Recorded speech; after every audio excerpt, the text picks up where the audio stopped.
Hello everyone. तो आज हम अपने 12th की केमिस्ट्री जो है उसका नेक्स्ट लेक्चर स्टार्ट करने वाले हैं। पहला लेक्चर हो चुका था और उसमें आपने ठोस अवस्था वाला जो चैप्टर है उसके दो टाइप्स, मतलब ठोस कितने तरह के होते हैं, दो तरह के होते हैं, क्रिस्टलीय ठोस और एक अक्रिस्टलीय ठोस, इनके बारे में जाना था। आज हम क्रिस्टलीय ठोसों के टाइप्स पढ़ेंगे कि क्रिस्टलीय ठोस कितने प्रकार के होते हैं। Okay right, now let's see on the board. आप अपने, जैसे मैं बोलता जाऊंगा, डेफिनेशंस बताता जाऊंगा, पॉज कर करके वीडियो को डेफिनेशंस नोट करते जाइएगा सर, आपके नोट्स बनते जाएंगे। ठीक है, क्रिस्टलीय ठोस, क्रिस्टलीय ठोस, राइट, यही है आपके क्रिस्टलीय ठोस। And there is the type of क्रिस्टलीय ठोस इज 4 टाइप। 4 तरह के क्रिस्टलीय ठोस आपके सिलेबस में हैं और यही होते हैं। इनके अलावा और कोई क्रिस्टलीय ठोसों का टाइप्स नहीं होते। जो पहला होता है वो होता है सर आणविक ठोस। पहले टाइप्स के जो ठोस हैं वो है आणविक ठोस।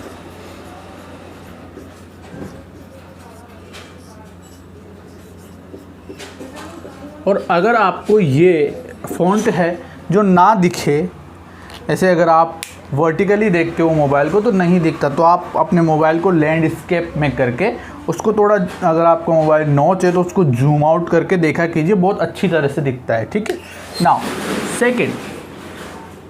सेकेंड टाइप ऑफ क्रिस्टलीय ठोस इज आयनिक ठोस।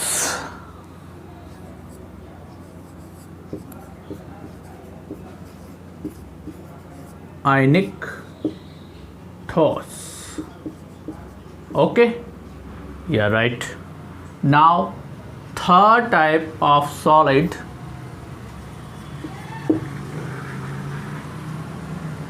धात्विक ठोस।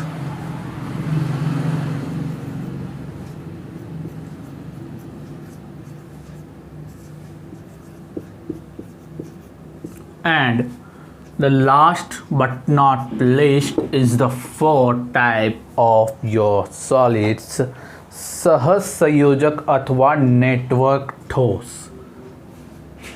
ओके, सहसंयोजक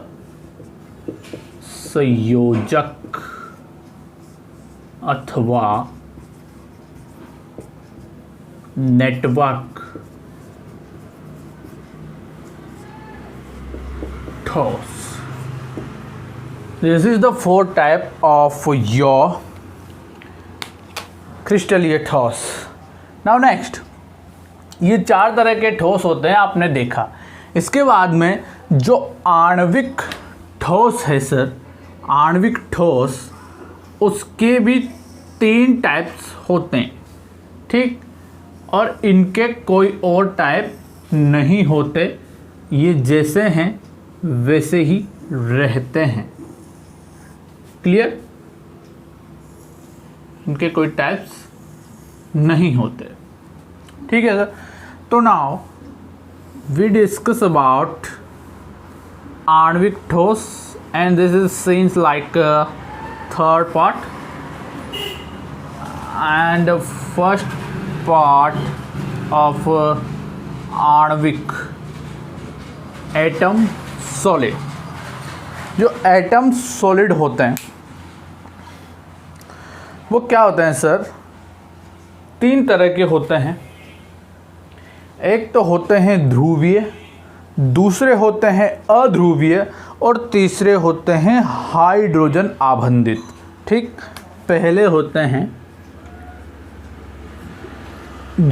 अध्रुवीय, पहले होते हैं अध्रुवी आणविक ठोस। अध्रुवी आणविक ठोस। सेकंड, ध्रुवीय आणविक ठोस। और जो लास्ट है वो होता है हाइड्रोजन आबंधित ठोस, हाइड्रोजन आबंधित आणविक ठोस, हाइड्रोजन आबंधित।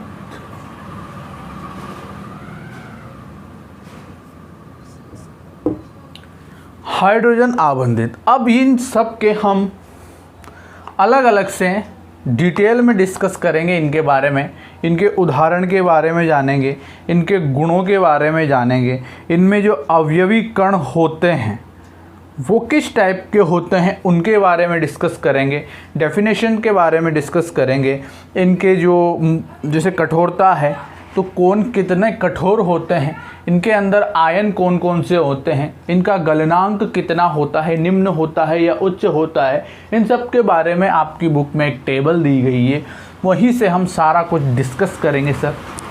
और इनकी अलग अलग डेफिनेशंस के बारे में भी हम देखेंगे। तो इनमें जो अवयवी कण होते हैं, पहला हम देख रहे हैं अवयवी कण।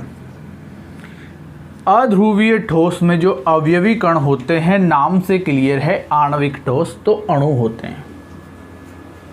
ठीक, ये भी आणविक ठोस है, तो इनमें भी जो अवयवी कण होते हैं वो अणु ही होते हैं। ठीक है, और हाइड्रोजन भी हाइड्रोजन आबंधित भी आणविक ठोस है, तो इनमें भी जो अवयवी कण होते हैं वो अणु ही होते हैं। यहाँ तक सबका क्लियर। इनमें जो अवयवी कण होते हैं, आयनिक ठोसों के अवयवी कण आयन होते हैं। आयन आप जानते हैं, धनायन या ऋणायन, नाम से क्लियर है सर। आयनिक ठोस, आयनिक ठोस के बारे में बोला है, तो इनमें जो अवयवी कण होंगे वो आयन होंगे। धात्विक ठोस में कौन होते हैं?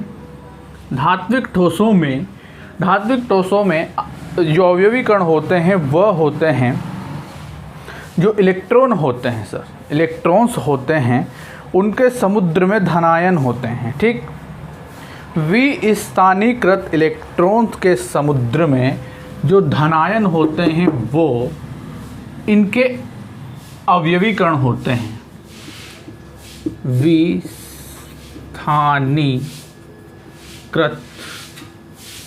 इलेक्ट्रॉन्स के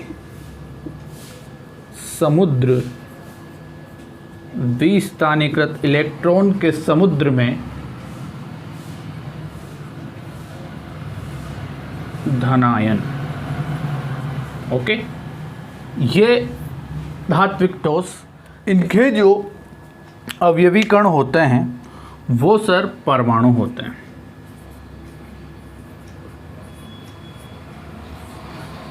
क्लियर? इनके कुछ एग्जाम्पल्स हम लिख लेते हैं, जैसे कि इसके एग्जाम्पल हैं AR ऑर्गन, CCl4,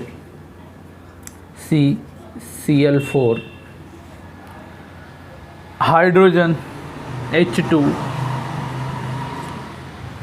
ये सब आणविक ठोसों में अध्रुवीय ठोस हैं। I2 and CO2। ध्रुवीय के जो एग्जाम्पल्स हैं वो है sir HCl and SO2, sulphur dioxide. और जो इसका उदाहरण है वो है H2O, लेकिन बर्फ वाली फॉर्म में। राइट नाउ, इसके जो है उदाहरण आयनिक ठोसों के वो है NaCl। NaCl के बारे में जाना है आपने, समझते हैं आप। NaCl, manganese oxide MgO, ZnS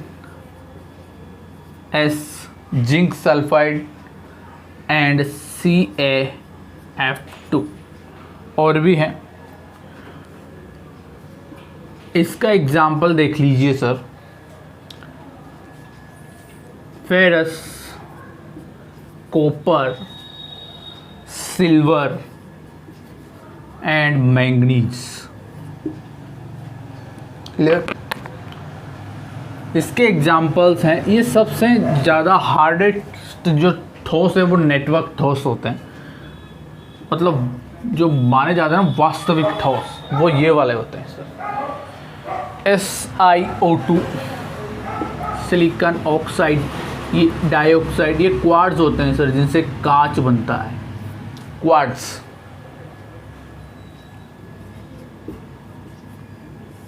ठीक, इसके बाद में है SiC, ये हीरा होता है, हीरा।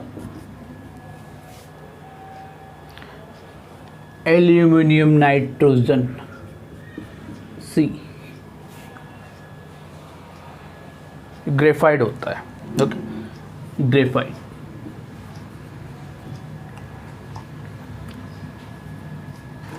ग्रेफाइट। तो ये सारे आपके क्रिस्टलीय ठोसों के प्रकार हो गए।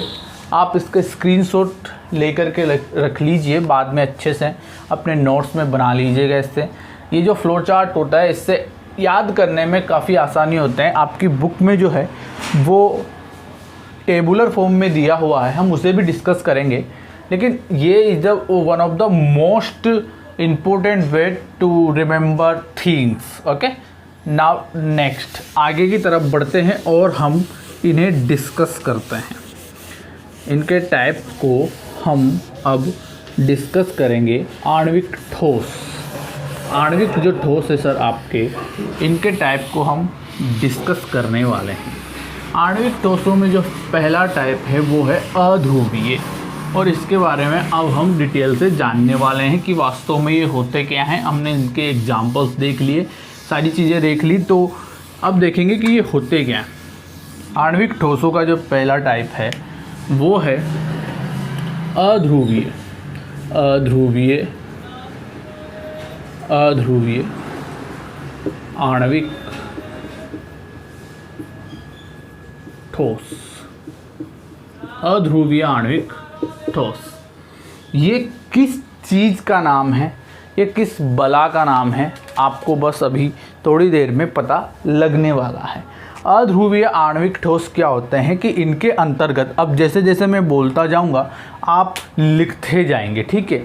इनके अंतर्गत वे ठोस आते हैं, इनके अंतर्गत वे ठोस आते हैं जो या तो परमाणुओं, उदाहरण के लिए निम्न ताप पर ऑर्गन और हीलियम, अथवा अध्रुवी सहसंयोजक बंधों से बने अणुओं जो होते हैं, उनके उदाहरण के लिए निम्न ताप पर H2, Cl2 और I2 द्वारा बने होते हैं। इन ठोसों अथवा परमाणु अथवा अणु, इन ठोसों में जो परमाणु अथवा अणु होते हैं वो दुर्बल परिक्षेप बलों अथवा लंदन बलों द्वारा बने होते हैं। और आपने लंदन बलों के बारे में 11th में पढ़ा हुआ है, ठीक है सर, आप उसके बारे में जो है 11th में सीख चुके हैं। यह ठोस मुलायम और विद्युत के कुचालक होते हैं। यह जो ठोस होते हैं वो विद्युत के कुचालक होते हैं, जैसे हाइड्रोजन होता है वो विद्युत का कुचालक होता है, ठीक है सर, यहाँ तक क्लियर है। नाउ आगे, यह निम्न गलनांकी होते हैं, मतलब इनका अगर ये कम जो टेम्परेचर होता है उस पर ही गल जाते हैं, गलनांकी होते हैं। इनका जो ठोस अवस्था है उससे ये द्रव अवस्था में या फिर गैस अवस्था में आ जाते हैं काफ़ी कम ताप और दाब पर, इसका मतलब होता है गलनांक।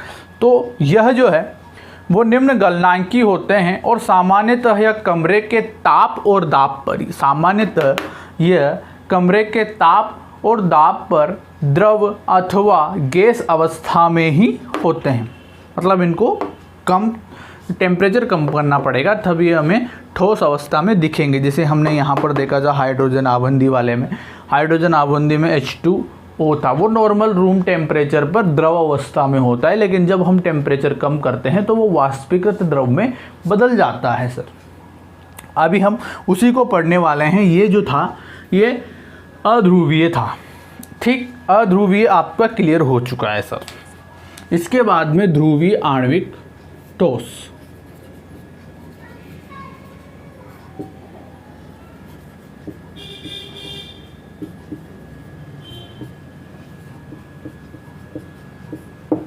ध्रुवीय आणविक ठोस क्या होता है? डेफिनेशन देखिएगा कि HCl SO2 आदि पदार्थों के अणु ध्रुवीय सहसंयोजक बंध से बने होते हैं। ध्रुवीय सहसंयोजक बंध से बने होते हैं सर, जैसे HCl होता है, SO2 होता है, इनके जो है यह ठोस मुलायम और विद्युत के कुचालक होते हैं। इस टाइप के जो ठोस हैं इनकी तरह ये मुलायम होते हैं और विद्युत के कुचालक होते हैं।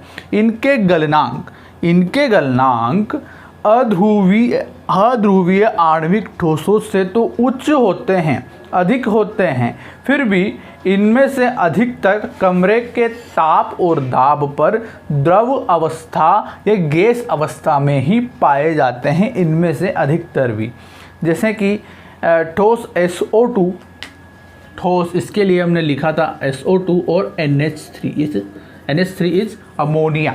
NH3 ऐसे कुछ ठोसों के उदाहरण हैं।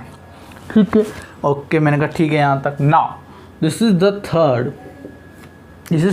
थर्ड टाइप ऑफ आणविक ठोस।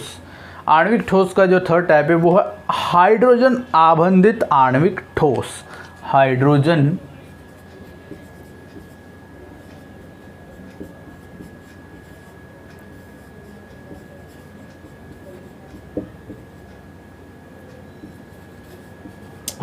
आबंधित आणविक ठोस। इसमें क्या होता है, इसमें ऐसी चीज़ें होती है सर कि ऐसे ठोस के अणु हाइड्रोजन और फ्लोराइड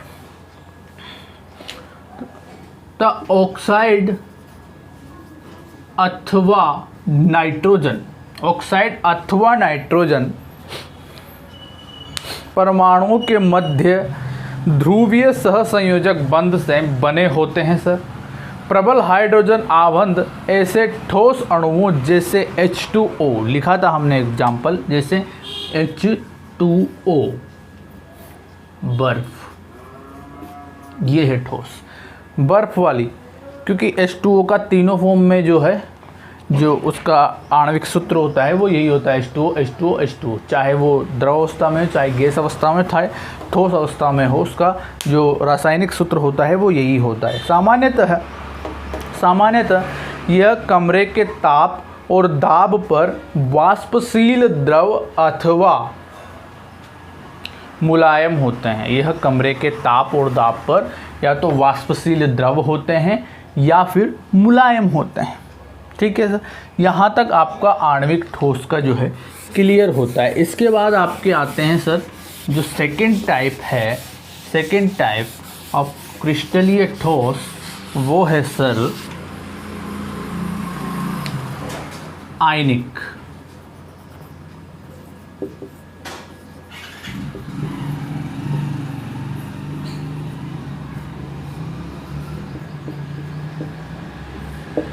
आयनिक ठोस क्या होते हैं और इनमें अवयवी कण कौन से होते हैं ये हमने जाना।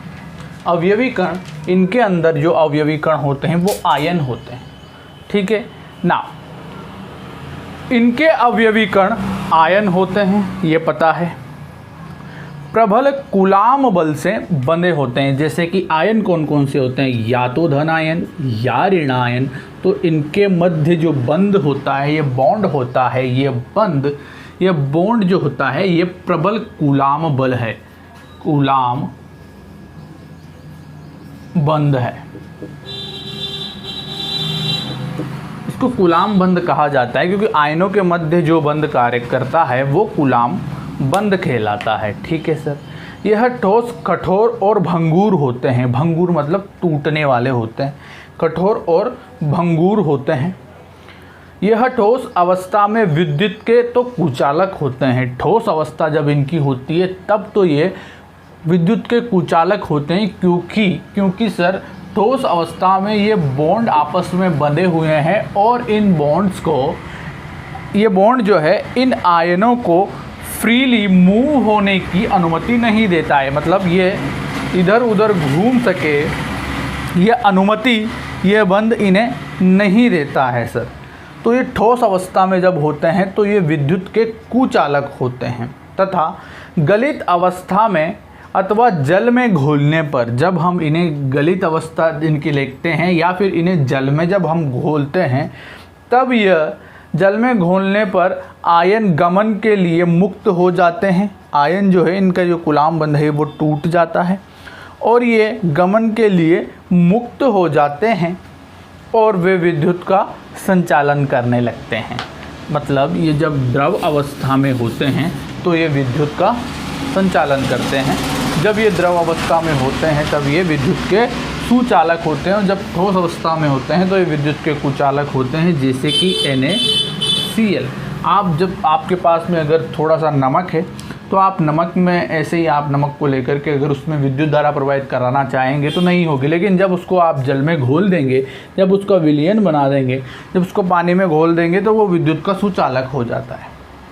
ऐसे ही MgO के साथ भी होता है, मैंगनीज ऑक्साइड के साथ भी होता है, जिंक सल्फाइड के साथ भी होता है। तो ये जो सारे एग्जाम्पल्स हमने डिस्कस किए थे वो आयनिक ठोसों के हैं। इसके बाद में धात्विक ठोस और सहसंयोजक अथवा नेटवर्क ठोसों के बारे में हम आगे की वीडियो में, आगे की जो अपनी क्लास होगी, नेक्स्ट लेक्चर में डिस्कस करेंगे। आज के लिए इतना ही करते हैं। धन्यवाद। Thank you.